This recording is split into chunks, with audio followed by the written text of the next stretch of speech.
Hey guys, welcome back to the channel. In today's video, we're going to be taking a look at some raw gameplay / development footage. This was done by Grant, co-founder / art director. He streamed this live on YouTube. It is an unlisted video, so you need the link to get into it. I will leave the link in the description. If you're really into Illuvium and curious about just development of the game, definitely go check out the full VOD. Grant's really, he's actually really good at communicating with chat, answering questions and all that sort of stuff. So definitely worth jumping in there. You get a good insight into the game. But for those that don't want to sit through the whole thing, I'll do a bit of a recap of this one. It was over an hour. It was an hour and 23 minutes, this whole stream.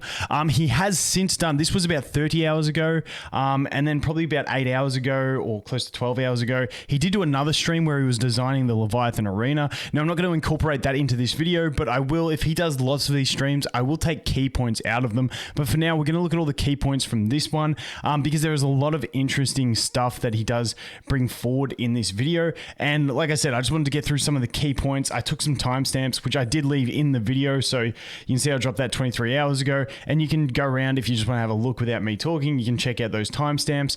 But yeah, I just wanted to go through some of these key things because there was a lot of good little nuggets of information and insight into the development of this when we were there. And don't worry about the bit of the lag. He does explain that a bit later on, but we will get into that. So what I might actually do is, first of all, I might jump to the bit where he does explain the lag first. Where this bit here where I've got Y lag. So let's go. By the way, there are a couple of streaming issues and stuff like that. Like, obviously, first of all, I've got everything cranked here and nothing's optimized in this version of the game. Like this is the UE4 editor, not the compiled version of the game. So in this version, all the textures are max resolution. The optimization on the LODs isn't there. So it's running much worse than it would in the final compiled version of the game. And I'm also streaming 1080p 60 FPS on top of that. So there's obviously a performance hit in doing live streams like this, especially with RTX.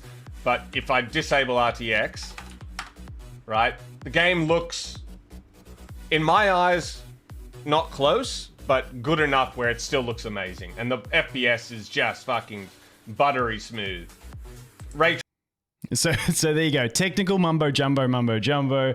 Basically, it's a dev build. Not everything's in it. Also, you know, he's got everything cranked up, all that stuff. But when he takes the settings off, lowers the graphics a little bit, it does look quite clean. But like he says, when it's compiled, it'll be better. But like I said, technical mumbo jumbo, and you know, it's still not bad at the moment. So that's what we do have. Also, some fat beats going on there with Grant. So he does always have good tunes. Whenever he does character leaks as well, and their video leaks, and they got some tunes in the background, they're always banging. So the dude has to keep himself up. He was up at 3 a.m. doing this because he's in the same time zone as me. So props to that. Also, like I said, Grant, just a pretty good streamer in general, like to interact with. So definitely worth getting around these streams. And from what I saw, once he did start talking, he was really interactive with chat as well, which is really, really good to see. But that gives you a glimpse into why that lag's happening. And then I took a couple of notes. So this one here, shooter play, we'll have a look at it. He refers to, like, you know, just the idea in his head, because I like the way he sort of visualizes his ideas, because I have the exact same ones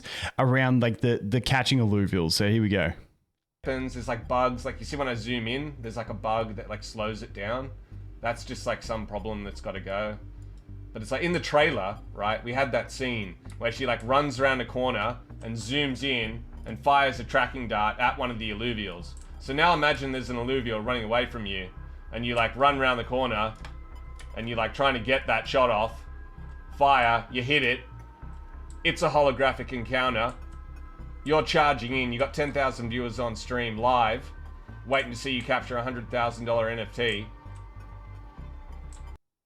I like the way he thinks about it, but honestly, that's also the way I think about this game when I look at crypto games. This one, I just feel like, even though some people look at it and go, oh, it's just an auto battler. Me personally, I get auto battles. I get the theory crafting and competition behind them. But I think even with this open world, it becomes the most addictive version of gacha that there is, because it's time consuming and enjoyable to actually go through and get those random alluvials that you'll essentially get by going on a travel. So I've got a whole video where I'll go deeper in this topic, but it's something that I really do think is going to be absolutely amazing. And he nails it on the head there about, like, I just feel like it's going to make for for some really fun stream environments, and I can't wait for the game to come out and we can start doing some of that stuff. Also, just like I've said this a couple times, but with how developed that, like, you know, the dart shooter is and stuff, I feel like when it's not too far of a leap to think of the next game as like a shooter where they like the Illuvials accompany you and, like, you know, give you like power ups or, like, you know,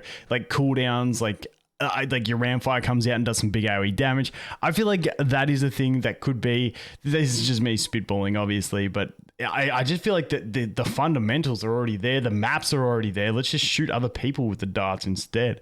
But yeah, I really like the development on the shooting side of things as well.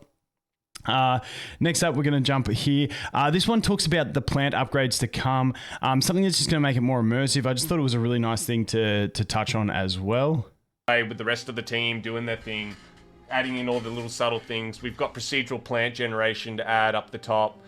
There's just fuck tons of shit to add to the. When he says procedural plant generation, that refers to the plants that you'll actually pick to get materials from them and stuff like that. They'll just every once in a while spawn and stuff like that. The game. There's always another level of detail we can go to. There's always another level of immersion with sounds or VFX or plant animations. You'll notice all the plants are dead stationary, and that's all about to change. We're integrating, or at least looking into integrating, a physics system for the plants, like a rudimentary physics system. So say if I like look at the plant and like fire a gun at it, it kind of jiggles back and forth and bounces off the rocks. It won't be the most realistic simulation ever, but just any kind of little interactions we can. So that's like another thing. This is the thing that I really like about it. You know, you've got pretty much the essential thing about the game is it's collecting Pokemon and an auto battler. All of this whole open world stuff is just to add immersion and the attention to detail on stuff. I didn't get a timestamp for it, but there was like one little bit where he was like talking about how the sand should roll up onto the rocks and stuff like that. There's just a lot of attention to detail, which may seem, each individual one may seem like such a tiny thing. It's like, who cares? But when you add everything together that they're putting into this, and like I said, once they add that little bit of physics on the plants, it'll just make it seem more realistic. Later in the video, he talks about how, like, you know, they want to work on, you know, when you're walking in the shallows of the water, how it ripples around your boot to make it feel like you're actually in that water, whereas at the moment it's still like you're just sort of floating on top of it. So all those little things I feel like really do count along the way. Next up, what do we have? Yeah, we'll jump into this where he speaks a bit more about immersion here. In the final game, but like, I'm trying to put my head in the mindset of someone who comes into an environment like this. They've been grinding for a long time, but hopefully it doesn't get old because the graphics are amazing and the immersion is there. Like, it's a world that you want to go into, but just the first time you encounter a holographic bubble that you get pulled into, knowing that, like, it could be big. It could be real big. That's what's getting me hyped. So once again, just reiterating what I was saying before about, you know, just trying to make it the best experience possible when it's like something that they could have made the whole game without this, but like they've added it in to really just add that addictiveness to it, and not just addictiveness, but also just genuine fun for in between game modes. I think it's absolutely fantastic.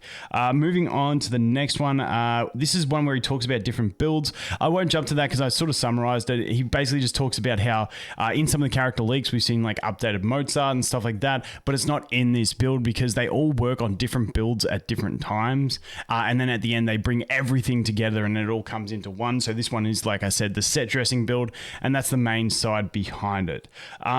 This one is something that he talks about here, card opening and long term. I really like this. I'm going to play it and then we'll have a bit of chat about it. Remember that part of this game is like the overworlds. They're meant to be like the Pokemon card opening. So you're paying to enter this region. It's because you're paying for it, it's got to be good, right? It's got to be visually good. And you're paying for the ability to capture those NFTs because that's where the value comes in resale and stuff like that. Like, you know, most people aren't buying Pokemon cards because of, like, they want to play the game in the long term. You know, you want to play the game enough to get that connection with the game, but then you want like a memento of that game, and that's. And I just want to jump in here on this one.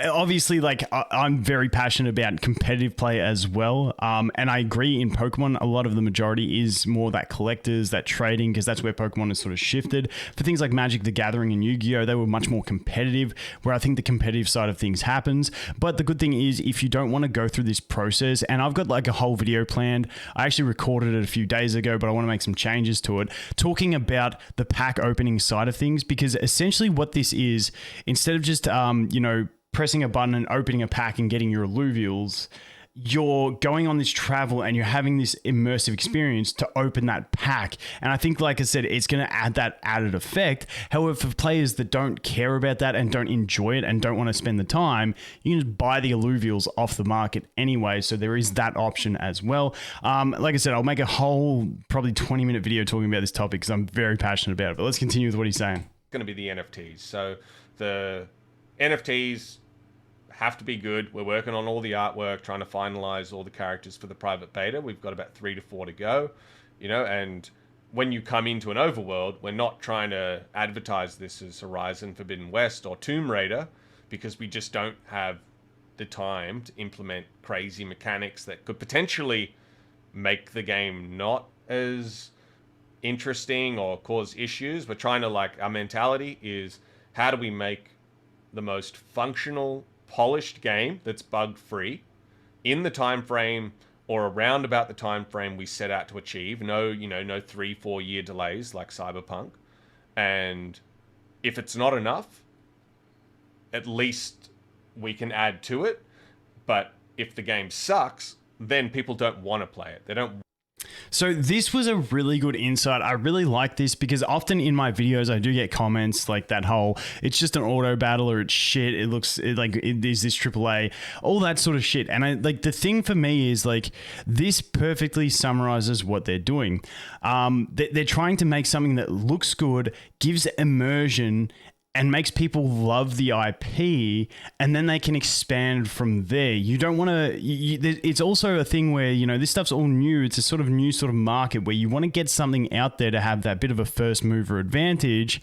And if you wait 5 years like Star Atlas is doing, who knows where we'll be at in 5 years when Star Atlas is finished. So I think that what they've done is a really good balance, and that's a really good insight to it. Things like the auto battle, me personally, I've played auto battlers for years and I absolutely love them because I understand them, like I've said before, but it's also not the hardest from my understanding. I don't really know shit, but from what Aaron said and stuff like that, it's not the most complex type of combat to make. So then at least it gives you that use case, and it's actually a really competitive use case once you get into theory crafting. I think the competitive scene still will be absolutely amazing in this game, and it lets them deliver a full product with an immersive experience like this open world and a real competitive scene like the auto battler, and then they can just expand on it once people are in it and loving it and wanting more, as opposed to waiting too long and delivering something too late or delivering something too shit too early. I think we can all agree that if Axie didn't come out for another 3 years, it wouldn't do anything. So like there's that balance that they're trying to meet, and I really like that sort of insight into that balance that they are looking for.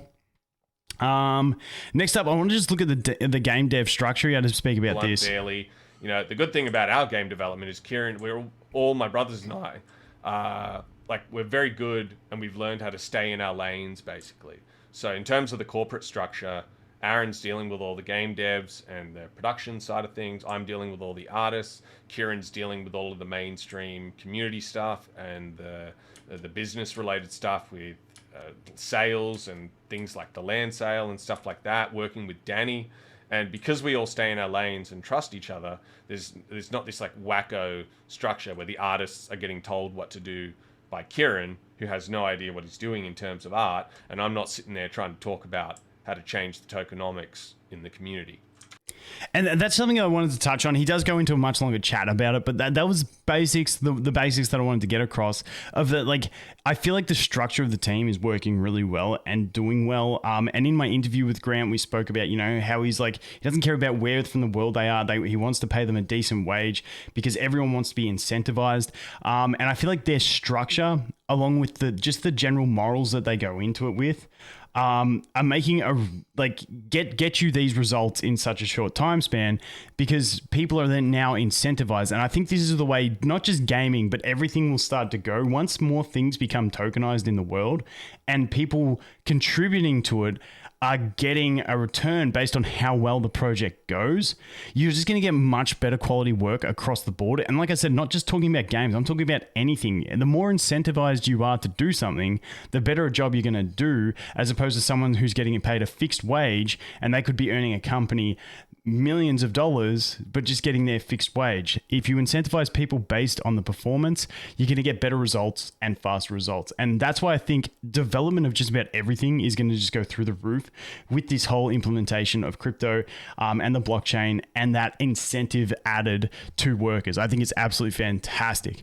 The next one we're going to look at is directing the player. This was a bit of an interesting insight into, the creating the map and the way he tries to view things. I'm trying to think what I could do here. Maybe what'd be cool. So like one of the things I'm always looking for is ways to direct the viewer's eye through the scene. And you can see we've got and sometimes that requires doing some drastic things. And I've got this path that kind of leads to a dead end under the cave. But it'd be cool if maybe there was a path, like a sandy path that kind of came through here for the player to be able to run up through. Because when you first enter the game, your jumping boots aren't going to allow you to jump up that high. You're going to be quite restricted. So that gives us two things that I found really interesting. One is just the insight into the mentality of giving that path to the player. Now, if it was more of a puzzle-based game, you wouldn't be doing that. But because it's straightforward, this is you just going out there trying to get your stuff. You still want to have some direction whilst having some freedom of exploration. The other thing that he mentions is early on, you won't have the boots to be able to get you that high. So it makes me lead to think that, you will upgrade those mag boots and, explore, as long as those mag boots and stuff are upgradable and you keep getting them, maybe you can do more jumps or higher jumps, it's gonna actually give an interesting loop of gameplay to keep it exciting, where every time you explore that area, it's going to be a bit different depending on how good your gear is. So I think that's a really cool insight as well that I'm really looking forward to. But yeah, just a nice little insight into the sort of psychology side of developing the maps and stuff like that. The next one is going to be the ambient lighting. This is one I found really cool in the game development side about how they actually create the ambient light. So let's take a look. For example, we've got this glowing lights, but then there's no actual ambient light underneath it. So one of the things I can do is disable ray tracing for a second, and I'm going to go look for one of the ambient lights in the scene. That's one of the caustic lights. Another one of the caustic lights. There we go. So we've got an ambient light there. Duplicate it over.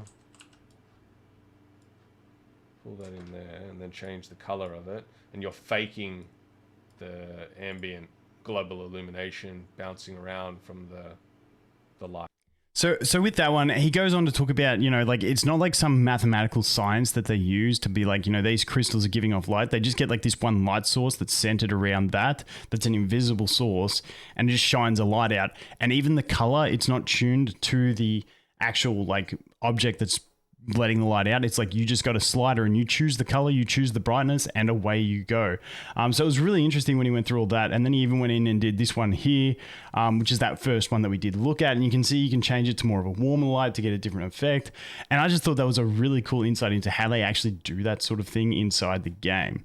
What else do we have? Oh, can't the one I put in here, can't sleep, plan to eat me. I'll let this one do the speaking for itself. And I think what we're working on, don't hold me to this, but these plants, if you stay on them too long, they close up and swallow you. And it's we didn't design them like that originally. But as you're doing playtesting internally and getting closer to that private beta, it's it's not complex enough. And no matter how we spin it, you've got to add some kind of interactivity for the final game to have that AAA feel. And So that was something I found really cool because that, like I said about before, you know, having your mag boots, upgrading them to get further, this is going to be that sort of situation where you jump on it, you've got to get moving instantly so you don't give your mag boots time to recharge. So maybe you even have to have upgraded mag boots before you can actually use these to get to certain spots of the map, because if you sit there, you're going to get swallowed. But if you don't, you're going to run out of battery. So you might actually be not capable of getting to some places until you upgrade to a certain point. And that once again adds incentive to do things outside of just collect alluvials. It gives you incentive to upgrade things so that you can go ahead and get that stuff done. I think that seems like a really cool concept as well. And something like those little, once again, those little immersion things that make the game feel more agile and fun in that open world setting. The last one that we do have here is the time of the gameplay loop. So this was a really interesting insight from him. We'll have to play test eventually once the game comes out and get an idea. We can probably refine this down, but let's have a quick listen. So like in this tunnel, in the final game, there's obviously going to be places where you have to get to, you know, like up here, that might have harvestable plants. Now, it doesn't now because they spawn procedurally in areas like this. Like you can see, that's one area where you would need to clear this tunnel. You would need to run around, jump, try and find all the hotspots, and then get in and out. And then go do that in the other 7 tunnels, and then you're done.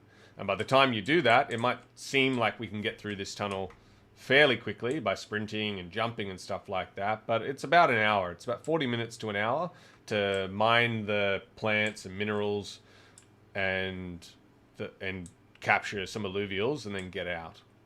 So that's a really interesting insight into how long they think it's going to take. Now, obviously, take all this with a grain of salt, but I think if you're just catching alluvials, it'll probably take a bit longer. You'll go on the counter, you'll have the battle, you have to decide on what to catch and stuff like that. But the other thing this leads me to is the idea of the travel being the cheap part. Say it costs $10 to travel. Then the more expensive part in catching alluvials is curing all the shards. But what makes me curious is, like, say you cure one shard and then you pay for travel. Can you then go travel, catch one alluvial on that travel, which is the one you keep, then do a bunch of mining or picking plants, and then sell all those materials onwards to be able to pay for your next travel and stuff like that. So I think it's going to be really interesting to see the way the economy evolves around. Yes, say it costs you $10 to travel and $20 for a shard cure, just using random numbers.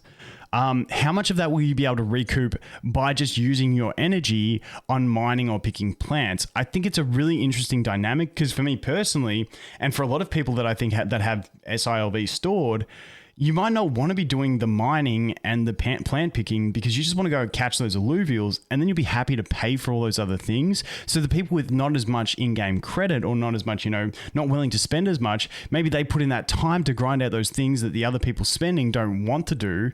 And then, away you go. And then on top of that, like I mentioned earlier, there'll still be scale of people that don't even want to do the exploration and maybe just want to do competitive battling. So then they'll just buy the alluvials. So I think the economy is going to be really interesting. And that little bit there just got me really excited for what it could hold. But anyway, that is the basic roundup of the key points that I found in this stream. Like I said, he does have another stream as well. You can get to it from the character leaks section on the Illuvium Discord. Links to the Discord is in the description. And like I said, if he does a few more and I find some really cool points, I'll definitely take notes, and then I'll do a bit of a summary, especially if he leaks some alpha, because sometimes Grant just gets excited and he really doesn't give a fuck, and he just he might leak some alpha. So I'll keep you guys updated if we find out any more. But anyway, guys, thanks for watching. Hope you have an awesome day, and I look forward to seeing the next one. Cheers.